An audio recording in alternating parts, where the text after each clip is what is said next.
The Californian sun, usually a symbol of vibrant life in Santa Cruz, cast long, unsettling shadows on July 26, 2015, as twilight began to bleed across the sky.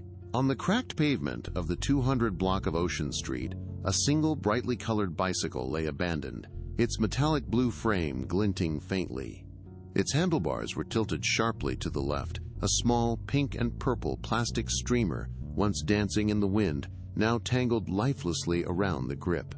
A scuffed familiar handlebar grip, bearing the faint imprint of small hands, hinted at innocent play, abruptly halted. No child was in sight. The air, still warm from the day's heat, carried the distant sound of gulls, but an unnerving silence had fallen over this specific stretch of sidewalk, a void where laughter should have been. It was just after 5:08 p.m., and the bike's owner, 8-year-old Maddy Middleton, was inexplicably gone. The unnerving silence that descended upon Ocean Street, punctuated only by the distant calls of gulls, was a stark prelude to the terror that would soon grip the entire Santa Cruz community. What began as a simple missing persons report, a child momentarily out of sight, quickly escalated into a full-scale crisis, tearing at the fragile fabric of a seemingly peaceful seaside town.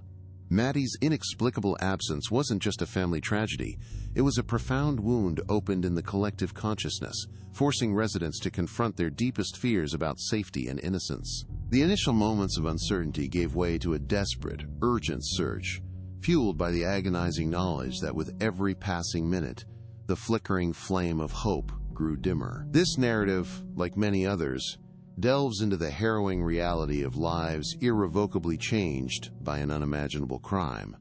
If you appreciate deeply researched real stories, subscribe to follow other cases. July 26, 2015, dawned with the promise of another quintessential Santa Cruz summer day. For 8-year-old Maddy Middleton, it began with the familiar scent of her mother's coffee brewing and the vibrant California light streaming through her bedroom window on Ocean Street. Excitement buzzed through her as she pulled on her favorite bright pink swimsuit, knowing a trip to the beach was on the agenda. Over it, she layered a comfortable, slightly faded turquoise t-shirt and denim shorts, her small feet easily slipping into well-worn flip-flops.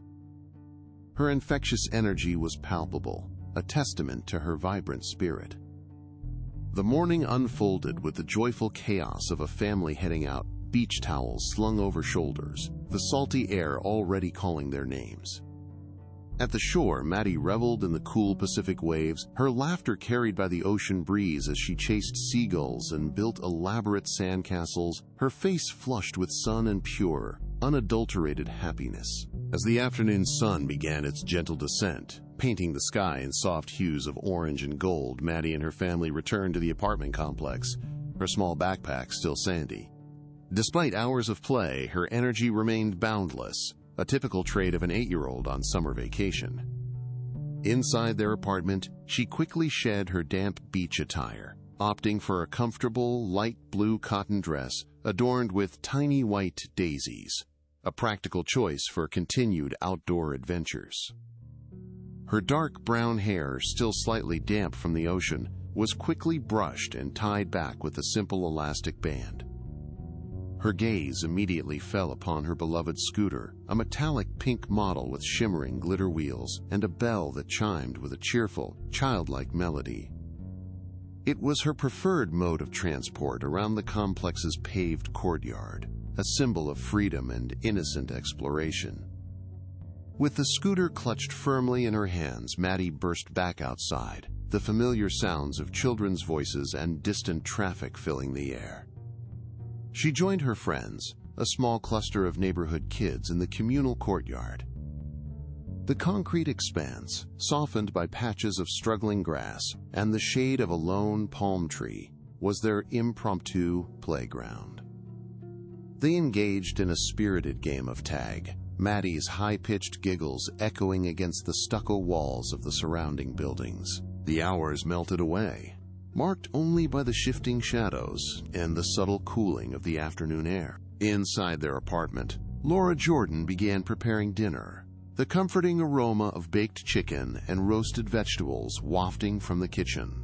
Around 5:08 p.m., Laura stepped onto the small balcony, her voice carrying across the courtyard, calling Maddy in for dinner, a routine call that had played out countless times before. The familiar call for dinner hung in the air, a mundane utterance that would soon become a chilling echo. Laura waited, expecting Maddy's usual enthusiastic dash back to the apartment, perhaps a playful plea for just 5 more minutes. But silence answered. A soft breeze rustled the leaves of the nearby trees, and the distant cry of a seagull offered the only sound. A minute passed, then 2. A flicker of unease began to prick at Laura's maternal instincts. She stepped further onto the balcony, her eyes scanning the courtyard, a place usually bustling with activity. There, near the small, communal picnic table, Maddy's metallic pink scooter lay abandoned on its side, its glitter wheels motionless. No Maddy. The cheerful chime of its bell was absent. The world outside had grown unnervingly quiet, a stark contrast to the earlier laughter.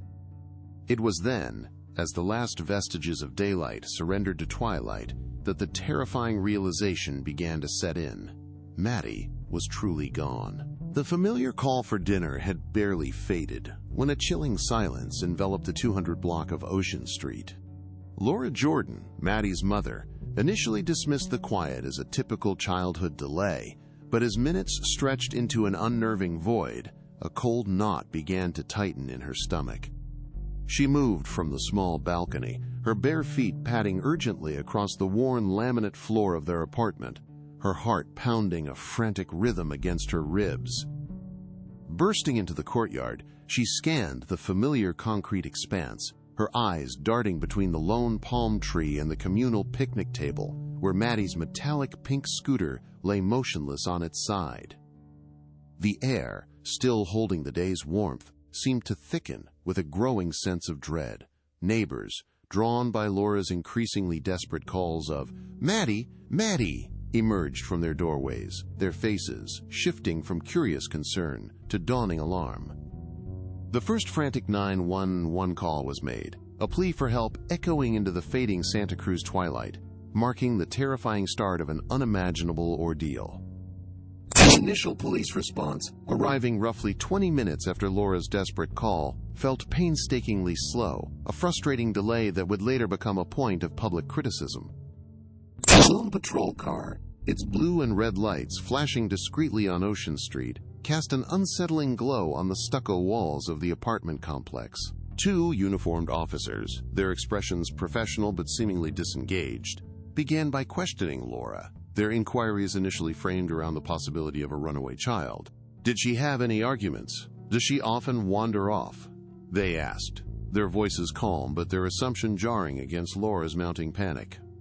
Her protests, detailing Maddy's joyful day and her unwavering habit of returning for dinner, seemed to fall on deaf ears, or at least not resonate with the urgent alarm she felt. Precious minutes, critical to the first hours of a child abduction, slipped away in a bureaucratic haze, the initial assessment failing to grasp the profound gravity of the situation unfolding in the quiet Santa Cruz evening. As the official response lagged, the Santa Cruz community, spurred by Laura's raw anguish and the rapidly spreading news, took matters into its own hands. Within hours, a grassroots effort blossomed, transforming fear into action. Neighbors, friends, and concerned strangers gathered, their faces etched with worry under the dim streetlights. Maddy's smiling face, captured in a school photo where she wore a bright pink bow, was quickly reproduced on countless flyers. These stark white sheets, bearing the heart-wrenching plea, "Missing, Maddy Middleton," blanketed the town with an almost desperate urgency. They appeared taped to lampposts along Pacific Avenue, tucked under windshield wipers in the Capitola Village parking lot, affixed to notice boards in local cafes, and even handed out to bewildered tourists strolling the Santa Cruz Beach boardwalk. This sudden visual omnipresence of Maddy served as a stark, collective cry for help, an undeniable testament to the community's burgeoning fear and unwavering solidarity. The early morning hours brought not clarity, but an additional layer of challenge and despair. A dense marine layer, characteristic of the California coast, rolled in from the Pacific, blanketing Santa Cruz in a thick, chilling fog. This natural phenomenon, while common, severely hampered the fledgling search efforts. Aerial searches, crucial in covering vast areas quickly, became impossible as visibility dropped to mere feet.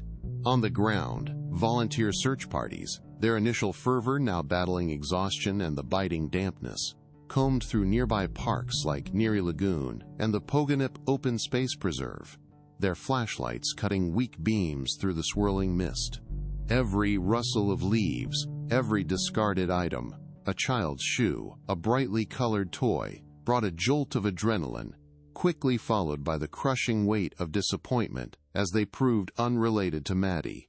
The cold, wet air permeated clothes and spirits, making the already agonizing task feel even more arduous and futile. In the vacuum of concrete information, rumors began to fester and spread like wildfire through the anxious community.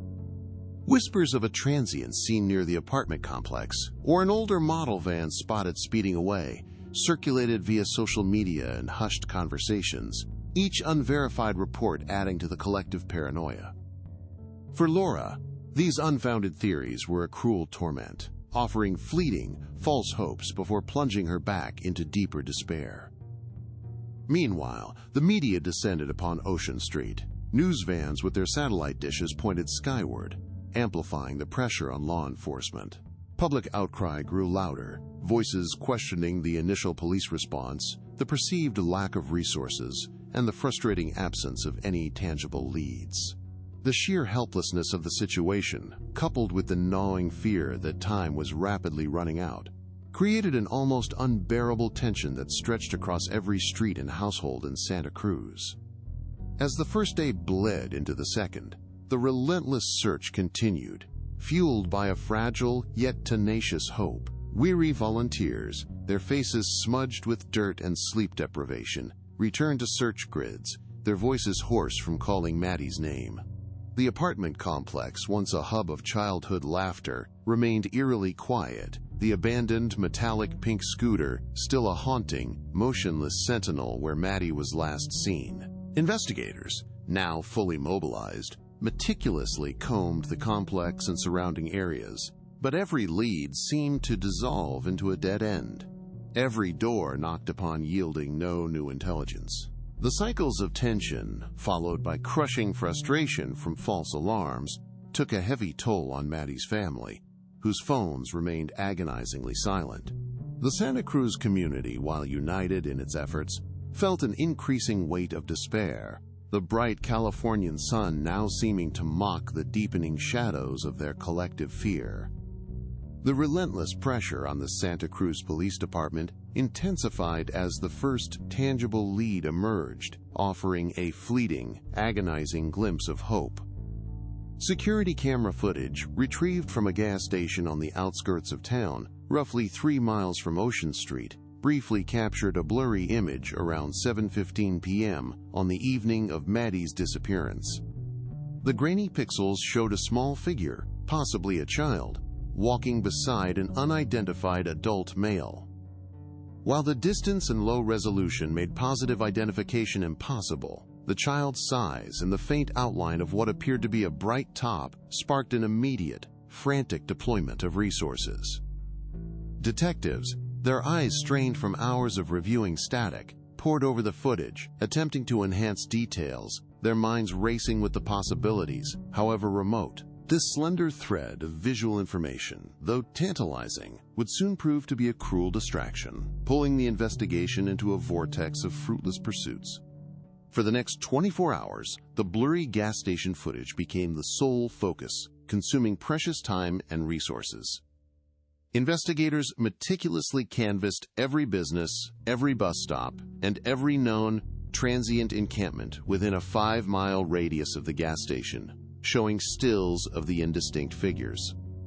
Patrol officers stopped and questioned numerous individuals fitting the vague description of the adult, while Laura Jordan, Maddy's mother, sat by a perpetually ringing phone, her heart leaping with every unknown number, only to sink further with each dead-end update. The child in the video, upon closer scrutiny and after interviewing several potential witnesses, was eventually identified as a local boy walking with his older brother, their attire and mannerisms ultimately dispelling any connection to Maddy. The initial surge of hope evaporated into a bitter residue of frustration, leaving the search team and the community feeling utterly depleted, back to square one, with the ticking clock growing louder. Just as the gas station lead dissolved, another, seemingly more concrete avenue of investigation opened. The Santa Cruz police received an anonymous tip pointing towards a recently released registered sex offender known to reside within a few blocks of Maddy's apartment complex on Ocean Street. The man, a 52-year-old with a history of violent offenses, immediately became a person of intense interest. Detectives swiftly diverted their attention, establishing discreet surveillance on his rundown Victorian home, its paint peeling under the California sun. Every movement he made was meticulously documented, every phone call scrutinized. The community, desperate for answers, clung to this possibility, a dark figure fitting the archetypal villain they feared, allowing a brief, unsettling focus for their collective anxiety and anger. The investigation into the registered sex offender was exhaustive, a meticulous process driven by the desperate need to eliminate every possibility. Detectives spent hours interviewing the man, his neighbors, and his parole officer. His alibi for the evening of July 26, 2015, was painstakingly verified through a patchwork of receipts from a grocery store, witness statements from a distant relative, and meticulously cross-referenced phone records confirming his presence miles away at the critical time. The crushing realization that this promising lead, too, was a dead end hit the community like a physical blow. The hope that had briefly flickered around a clear suspect was extinguished, replaced by a deepening despair. Crucial hours had been spent, resources stretched thin, and Maddy remained missing, the true perpetrator still lurking in the shadows, closer perhaps than anyone dared to imagine, while the exhaustion settled heavy on everyone involved. The relentless cycle of fruitless leads had worn down investigators and the community alike, leaving a palpable sense of exhaustion and a creeping dread that Maddy Middleton might never be found. Days had now blurred into a week since her disappearance, and the initial frantic energy had given way to a grim determination. Yet, amidst this deepening despair, a crucial decision was made: to pivot the investigation's focus inwards. After exhaustively combing the external areas and chasing phantom sightings, detectives ordered a comprehensive, meticulous forensic sweep of the apartment complex itself, the very place Maddy called home. White-suited technicians, their faces obscured by masks, moved with painstaking precision through every shared space: the narrow stairwells, the communal laundry room with its humming machines, the often overlooked storage closets, and the paved courtyard where Maddy's laughter once echoed.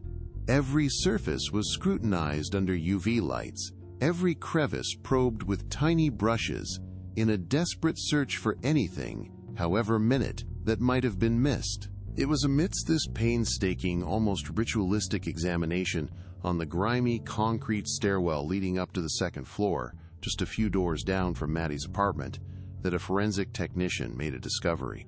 A tiny, almost imperceptible speck, no larger than a pinhead, was spotted on the worn metal railing. It was dark, almost black, easily mistaken for a fleck of dried paint or a smudge of dirt that had escaped previous, less intense scrutiny.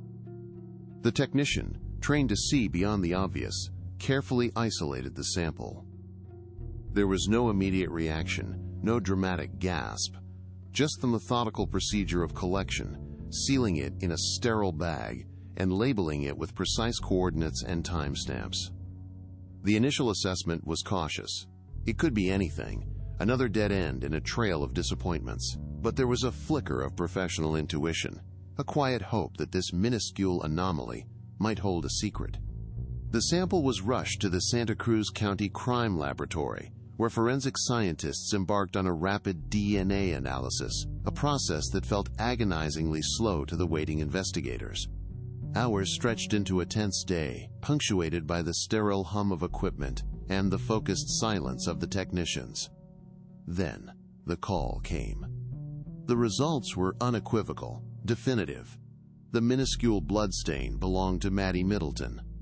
It was a revelation that hit with the force of a physical blow, simultaneously shattering and illuminating. Maddy had not simply vanished from the complex. She had been present on that stairwell, and whatever happened, it indicated a struggle or injury. The implication was immediate and profound. Maddy had never left the building willingly. This wasn't a runaway or an abduction from the street. This was an incident that occurred within the very walls of her presumed sanctuary.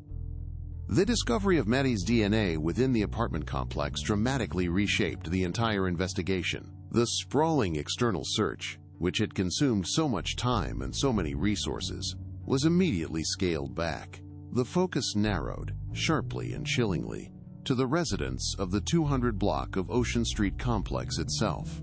The perpetrator, it was now clear, was not some shadowy figure from the transient population or a stranger who had snatched her from the street. They were likely someone known, someone who lived among them, within their shared walls. The renewed hope brought by this scientific breakthrough was intertwined with a profound sense of horror and betrayal, as every neighbor, every familiar face, now fell under intense, methodical scrutiny. Every resident's alibi, their movements, and their relationships were re-examined with a terrifying new lens, as the walls that once offered security now seemed to hold a sinister secret. The discovery of Maddy's DNA on the stairwell was a seismic shift, transforming the search from a sprawling external hunt into a chilling internal investigation.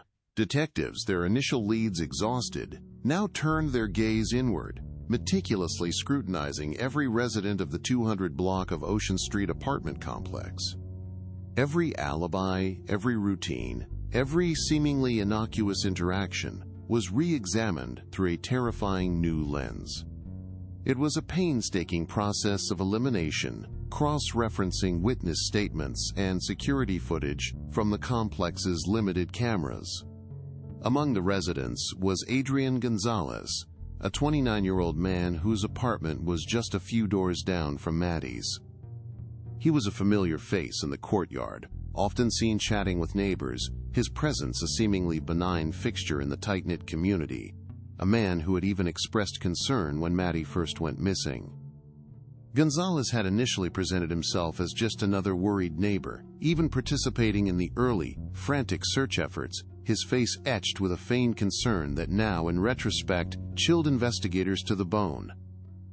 He had been seen playing with children in the very courtyard where Maddy was last observed, his interactions appearing friendly, almost avuncular. This public persona, however, began to fray under the relentless pressure of a focused investigation. His initial statements, once accepted at face value, now revealed subtle inconsistencies. His claimed whereabouts for the critical window between 5 p.m. and 5:30 p.m. on July 26, 2015, while not an outright contradiction, lacked the concrete corroboration found in other residents' alibis. The casual ease he once exuded started to feel like a carefully constructed facade. The moral twist began to unfold with a sickening clarity as investigators delved deeper into Adrian Gonzalez's background and the minute details of his alibi. Here was not a stranger, not a shadowy figure lurking in the periphery, but someone who had lived intimately within Maddy's world, a trusted, familiar face. The very idea that a monster could reside just steps away, observing, interacting, and even feigning empathy during the search, was a betrayal that struck at the core of the community's sense of safety. This wasn't a random act of violence. It was an insidious invasion from within, a violation of the unspoken trust that binds neighbors. The realization was a devastating blow, shattering the comforting illusion that their homes were sanctuaries and casting a pall of suspicion over every friendly gesture. As the layers of Gonzalez's carefully constructed normalcy began to peel away, the evidence against him solidified, moving beyond mere suspicion. While the initial DNA sample pointed to Maddy's presence on the stairwell, further forensic analysis of his apartment, conducted discreetly, began to yield more disturbing results. His proximity to Maddy's apartment, combined with the subtle discrepancies in his timeline and his peculiar behavior during the initial search, began to form a chilling pattern. Detectives noted his unusual eagerness to help search specific, less visible areas, and his almost too calm demeanor when questioned. The pieces of the puzzle were falling into place, painting a horrifying picture. The quiet, seemingly harmless neighbor was not just a person of interest, but the primary suspect, a revelation that would soon send shockwaves through Santa Cruz. Under a shroud of carefully constructed normalcy, Adrian Gonzalez's every movement became the subject of intense, covert surveillance. Detectives, their faces grim and determined, watched his apartment on the 200 block of Ocean Street from unmarked vehicles, their lenses capturing his mundane routines, buying groceries, taking out the trash, occasionally interacting with other residents, his previous facade of concern now appearing chillingly hollow. The mounting forensic evidence, particularly Maddy's DNA on the stairwell railing, and the subtle but undeniable inconsistencies in his alibi for July 26, 2015, solidified the police's conviction. The decision to act was made on August 2, 2015, just after 6:30 a.m., a strategic time chosen to minimize public disruption. As Gonzalez stepped out of his apartment, carrying a small bag of trash towards the communal dumpsters, a team of plainclothes officers moved swiftly, converging on him in the quiet courtyard. His eyes, initially surprised, quickly shifted to a flicker of cold recognition as the handcuffs clicked shut around his wrists. Gonzalez offered no resistance during the arrest, a peculiar calm settling over him as officers informed him of his rights. His posture remained rigid, his gaze fixed straight ahead, betraying none of the panic or outrage one might expect from an innocent man. He was escorted past the very stairwell where Maddy's DNA had been found, down the familiar pathway of the complex, and into an unmarked police cruiser, the rising Santa Cruz sun casting long, indifferent shadows. At the police station, he was led to a stark, windowless interrogation room, the air thick with unspoken tension. A single round table and 3 chairs comprised the sparse furnishings, the beige walls reflecting the harsh fluorescent lighting. For hours, Gonzalez maintained a stoic silence, occasionally offering terse, evasive answers, attempting to deflect the relentless questions about his whereabouts and activities on the evening Maddy disappeared. His composure was unsettling, a practiced detachment that only served to deepen the investigators' suspicions. The breakthrough came late that night, after hours of psychological pressure and the presentation of irrefutable evidence. When confronted with the precise forensic details of Maddy's DNA on the stairwell railing, coupled with the meticulous timeline discrepancies that shattered his flimsy alibi, Gonzalez's carefully constructed composure finally fractured. In a voice barely above a whisper, he began to speak, his confession unfolding in a restrained yet horrifying narrative. He admitted to luring Maddy into his apartment around 5:08 p.m. on July 26, 2015, using the pretense of showing her a new video game. The details that followed were chilling in their stark simplicity, revealing a premeditated act of unspeakable violence. As a direct result of his confession, investigators located Maddy's body, hidden in a large, communal dumpster near the apartment complex. The worst fears of the community were confirmed, and the long, agonizing search for Maddy Middleton came to a tragic, definitive end. The silence that descended upon the 200 block of Ocean Street after Adrian Gonzalez's confession was not one of peace, but of profound, aching grief. For Laura Jordan and Maddy's entire family, the unimaginable trial of her disappearance had concluded in the most devastating way, leaving an indelible scar that no passage of time could truly heal. The vibrant laughter that once filled their apartment was replaced by a hollow echo, a constant reminder of a life so cruelly extinguished. Across Santa Cruz, the community grappled with a shattered innocence, forever marked by the chilling revelation that such unspeakable evil had resided just doors away, cloaked in the guise of a trusted neighbor. While vigilance increased, a pervasive sadness settled, a permanent wound in the collective heart. Maddy Middleton's story became a harrowing testament to the profound fragility of childhood, the insidious nature of hidden dangers, and the enduring, painful necessity of seeking justice against unimaginable betrayal.